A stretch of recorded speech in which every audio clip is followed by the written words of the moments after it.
I'll do some opening remarks, and then when I'm done, we'll let you start. Okay, thank you. So this is the date and time set forth for public interviews of the 7 applicants that have applied for the upcoming vacancy on the Court of Appeals that will occur upon the retirement of Judge Mullins. The Commission would like to thank Judge Mullins for his years of service to the state of Iowa. We would also like to thank the clerks of the Court of Appeals for helping us today with our proceedings. And the Commission would also like to thank Judge Bauer and Chief Justice Christensen for allowing the Commission to conduct the interviews in such a great setting fitting to the occasion. The Commission would also like to thank the State Court Administration team for their help in making this day possible. Anyone in the room, please put your phones on silent if you have not already. Each interview will be no more than 20 minutes. Each applicant will give a short opening statement.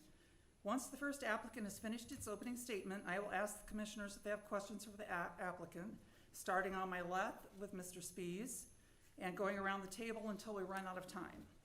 After the second applicant has completed its opening statement, we will start with questions with the commissioners on my right, starting with Ms. O'Brien. After that, we will alternate between starting with the left side and the right side of the room for questions. If a commissioner does not have a question for an applicant, the commissioner may pass. If the clerk would please, I guess, Judge Reyes, you're already here. So whenever you're ready, welcome and good luck. And whenever you're ready, you may start. All right, thank you. Well, good morning, Chairperson Law and all the commission members today. I, first of all, want to thank you all for being here today and for the time that you've given to me individually, but to all the candidates and to this process, because I know it is very time-consuming and many of you have done it many times before. So I appreciate that, so thank you. In my opening statement this morning, I want to cover 3 areas: who I am as a person, my professional experience, and how that experience makes me uniquely qualified for a position on the Court of Appeals.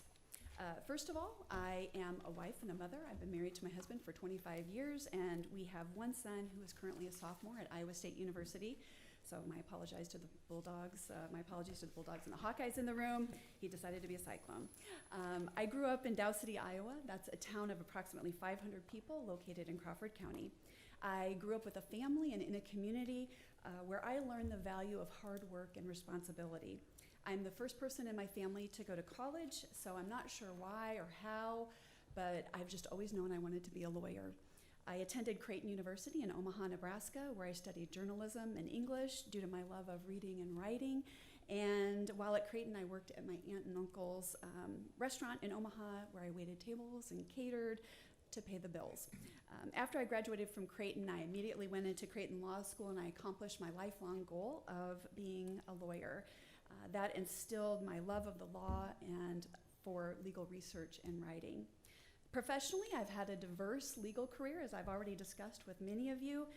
Immediately after law school, I continued working for my family's restaurant business, which at this point was a multi-state restaurant business headquartered in Omaha, Nebraska. I also took court appointment cases, working as a guardian ad litem for juvenile court in Douglas County. After that experience, I worked as legal counsel for the Omaha Housing Authority, where I litigated hundreds of eviction cases, as well as other litigation matters. The Housing Authority was not only rewarding professionally to me, but personally, as I volunteered many hours to improving the lives of public housing residents, and in particular the children that lived in public housing. After the Housing Authority, I worked for several years as an in-house counsel, offering employment and corporate legal services to a small group of commonly owned businesses. I also continued litigating cases off and on for the Housing Authority, working for that law firm. In 2003, I made a big change. I crossed the river and accepted a position over at the Pottawatomie County Attorney's Office in Council Bluffs, Iowa. Pottawatomie County is the second largest county geographically in Iowa, and it is a true confluence of urban and rural issues, just like the rest of Iowa. At the County Attorney's Office, I spent 15 years in charge of the Civil Legal Division. My position allowed me to be part of many projects that made a positive impact in my community, such as building out a 911 interoperable 911 radio system, economic development projects, and recovering from devastating floods. While at the County Attorney's Office, I provided civil legal advice to the county's various legal elected officials and department heads, covering topics from contracts to employee discipline to law enforcement matters, open meetings, open records, real estate matters, and zoning. I litigated and worked with outside counsel on civil rights cases, employment law cases, and insurance defense cases. I handled all of the county's infractions, civil infractions, from every county department, from conservation to the planning department, and I also litigated all of the office's post-conviction cases on behalf of the state of Iowa for 15 years. While I loved every aspect of my job, the post-conviction cases really became my passion. For those of you who aren't as familiar with post-conviction cases, they're very similar to a criminal appeal. They involve reviewing a criminal case record to determine whether errors were committed by either the defense attorney or the court that would entitle a defendant to a new trial or a new guilty plea proceeding.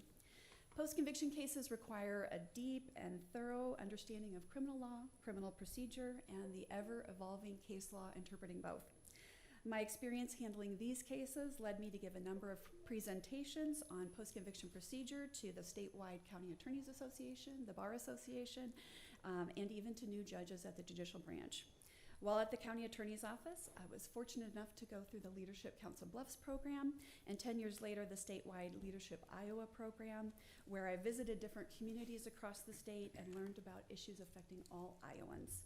My 15 years at the County Attorney's Office strengthened both my love for the law and my passion for public service. I've been honored to continue that public service for the past 3 years as a district court judge for the 4th Judicial District, serving Pottawatomie County and 8 other rural counties in southwest Iowa. As a district court judge, I maintain a busy docket of criminal cases, family law cases, civil litigation matters, while also signing a variety of legal filings dealing with emergency hearings that come up in the court's electronic filing system on a daily basis. Throughout my career, I've worked hard to improve my community, both big and small, whether that's recycling at my office, mentoring young people, volunteering at my church, or serving on a committee for the Bar Association, the Judicial Branch, or the Supreme Court. I've demonstrated both a personal and professional integrity, a strong work ethic, commitment to fairness and due process, a compassion for children and those less fortunate, while maintaining a pleasant and patient judicial demeanor. When I was appointed to the district court bench in 2018, I was immediately assigned a busy and active docket of cases. If appointed to the Court of Appeals, I know that my rich life experience, legal experience, and proven ability to carry a heavy workload and work well with others will allow me to tackle that new position effectively and efficiently. My demonstrated experience as a hardworking, humble servant leader would make a positive impact on the court where cooperation and collegiality are essential. Finally, my experience and expertise with post-conviction cases make me uniquely qualified for the Court of Appeals position. Post-conviction and criminal appeals make up a large percentage of the Court of Appeals docket, and I've spent 15 years dissecting criminal case records and briefing a wide variety of criminal law issues. It is that experience that moved me to apply for the Court of Appeals position. That experience, coupled with my current experience working as a district court judge, where I've gained knowledge of family law, probate matters, civil procedure, and numerous trial issues, would allow me to make an immediate and positive impact on the Court of Appeals. Socrates described the characteristics of a good judge as one who hears courteously, answers wisely, considers soberly, and decides impartially. I've spent my professional career developing those characteristics, which has prepared me to be here before you today. Again, I thank you for your time, and I would be happy to answer any questions that you might have for me. Thank you. Thank you. Mr. Spies, you may start. Thank you for your application. Good to see you here. Thank you. I'm, as a criminal defense lawyer, particularly interested in your experience with criminal defendants and post-conviction relief cases. And I know that pro se litigants also play a big role in those cases, and the state legislature has restricted to a great extent the role of pro se litigants in appeals. Tell us how you would approach pro se litigants within the confines of what the state legislature has established. Sure. Well, even as a county attorney, I obviously dealt, at least initially, directly with a lot of pro se applications. Many of them were very good and articulate with the issues, and many were just a signed form and not much else. I always encourage judges, even at that time, to appoint counsel, not only because I felt they would, have better access to the system, they would be represented better themselves and have someone to look at those issues and help them with them. I continue that as a district court judge. I think it's important that they have counsel and that counsel be effective and capable of looking after those issues. I've had, since the law changed, and there's been a change in the law where the district court is not to consider pro se filings when a defendant or an applicant in a post-conviction case is represented by counsel. And in those cases, where counsel's been appointed, I've just make a point of making sure that sometimes I'll send a note to the defense attorney that's already appointed to the case, or I'll have the court administrator set that matter for a hearing. I think those issues should get dealt with, and that, as a judge, makes me feel more confident if I set it for even a quick telephone hearing, that the defense attorney is aware of that and has looked at those issues. So I think that's very important to me. It's concerning to me that we have such a limited number of folks, especially in the area of post-conviction, across the state that are on the list that we can appoint to those cases. And so I really encourage attorneys to take a look at those and handle some of those cases, which very often are handled by phone or on paper, and so much easier for you to handle no matter where you're at in the state than perhaps direct criminal defense work. But always very important to me that those matters are addressed regardless of my statutory requirement. I don't address the motion or make a decision myself, but I will set it for a hearing that I feel is at least addressing the issue and not violating the statute that says I shouldn't deal with them. So it can be a delicate dance. It's a delicate dance, but that gives me more confidence. Thank you. Ms. Hanson? Tell me about your hobbies and how you relieve stress. Okay. Well, my husband and I are empty nesters, as I've been told many times. So we got a dog last year to replace our son. 4 legs for 2 legs. And so she will fetch all day and all night so we get outside a lot to do things like that. That's really important to me. I love being outside. We live in the country. I always have dust on my car, so sorry if I have dust on the back of my pants today. Those are the things I love to do. I love comedies and funny things to take my mind off of some of the not so funny things that I deal with at work. So thank you for the question. Ms. Chase? Yes, thanks. Tell me if there's anything about this position that you anticipate that you will not enjoy.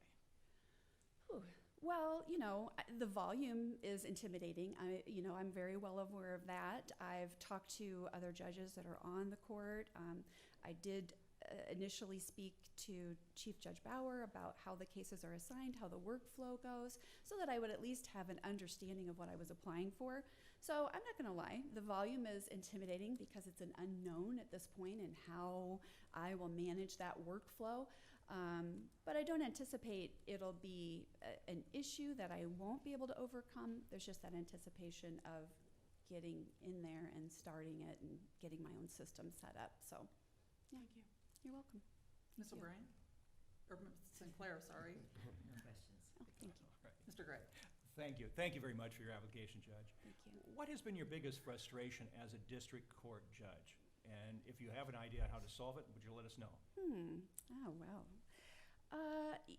Really my biggest frustration is just the lack of attorneys that are available in the rural counties, especially.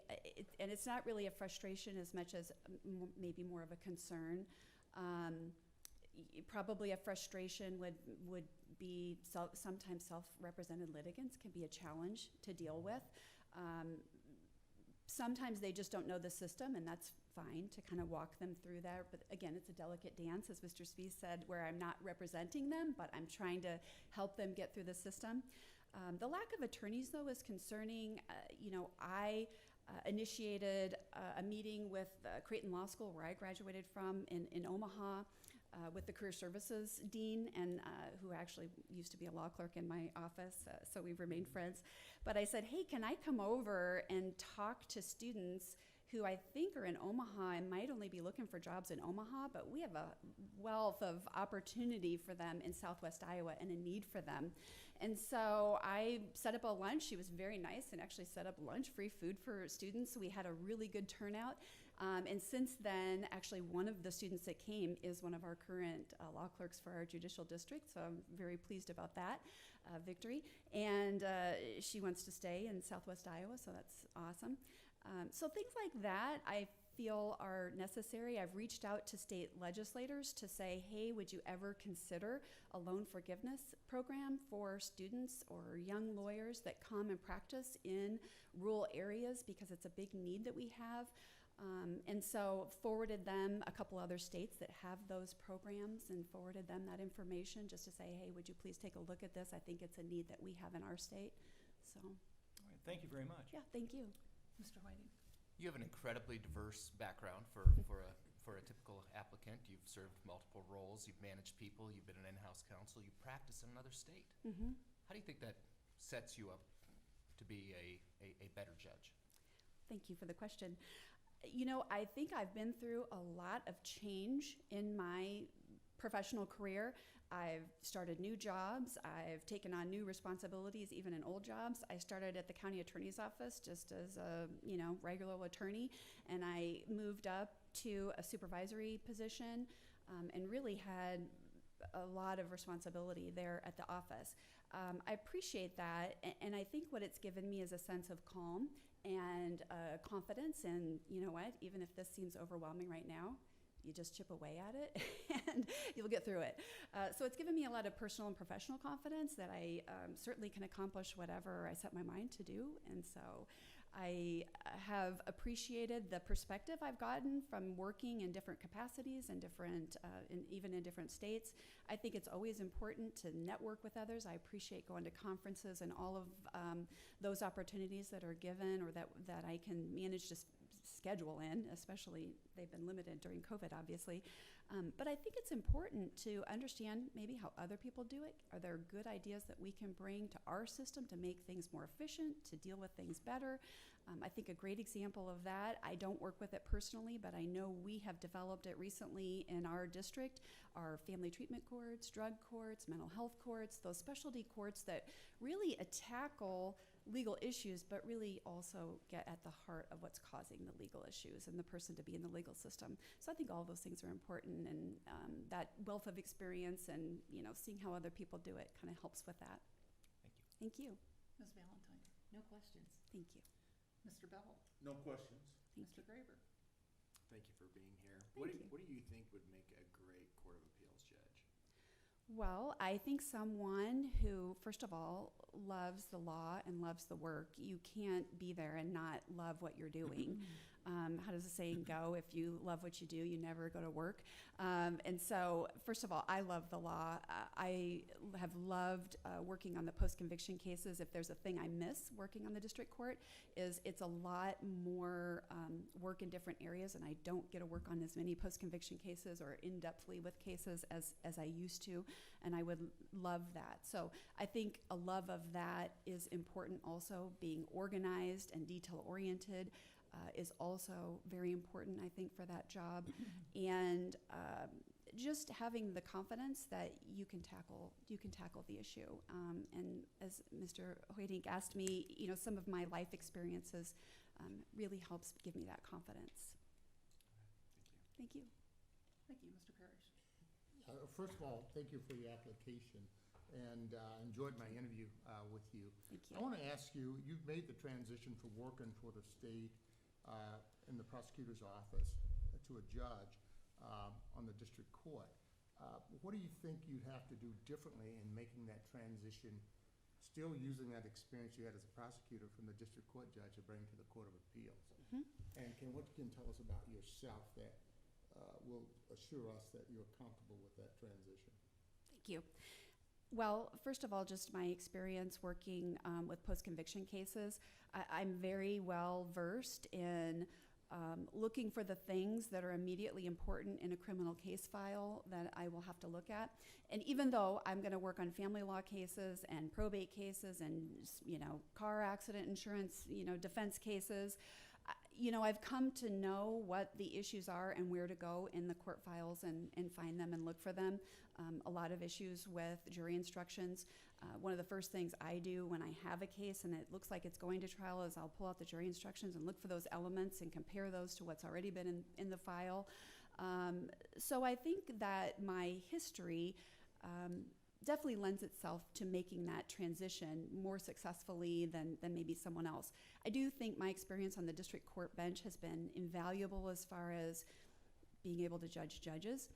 Now that I've been in the position of making some of those discretionary choices, I understand the thought process that goes into that and look at have had an opportunity to apply the different standards, proofs of evidence, those kinds of things to the cases.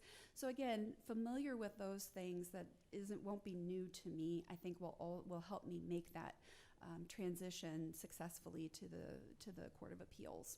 Thank you. Thank you.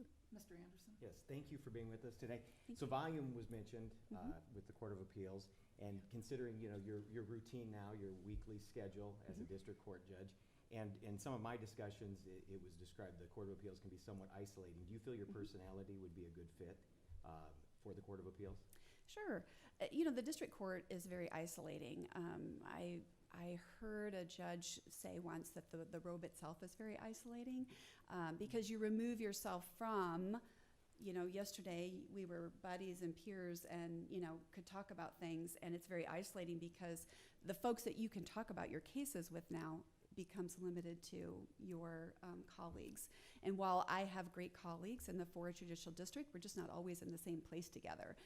I've been very blessed to have close relationships with a couple other judges at office in Council Bluffs where I office, and I work through a lot of issues with them, if they're new, if they're not new. Family law was a big change for me, a new addition to what I'd never worked in family law, working in my practice in various practices before. So it was a big change. So I sought guidance and a mentor immediately for those issues. In that way, I think I would transition and do the same with the Court of Appeals. I'm going to have to find my mentors and find those individuals that have done it, ask different people how they manage their cases, and find a system that works well for me. I work well with others. I have a history of working on teams and working in businesses, and you don't do that alone. You're not successful if everyone else isn't successful. And so in that way, I don't have I actually welcome looking forward to working with other judges on the panels as the Court of Appeals hears cases, and working with my colleagues and getting their opinions on various legal issues that I may not be as familiar with, or sharing mine with them that they might not be as familiar with. So I look forward to that and welcome the transition, actually. Thank you. Thank you. Thank you. Our time is up, and we wish you the best, and thank you for your application. Thank you. Thank you all very much. I appreciate it. Thank you.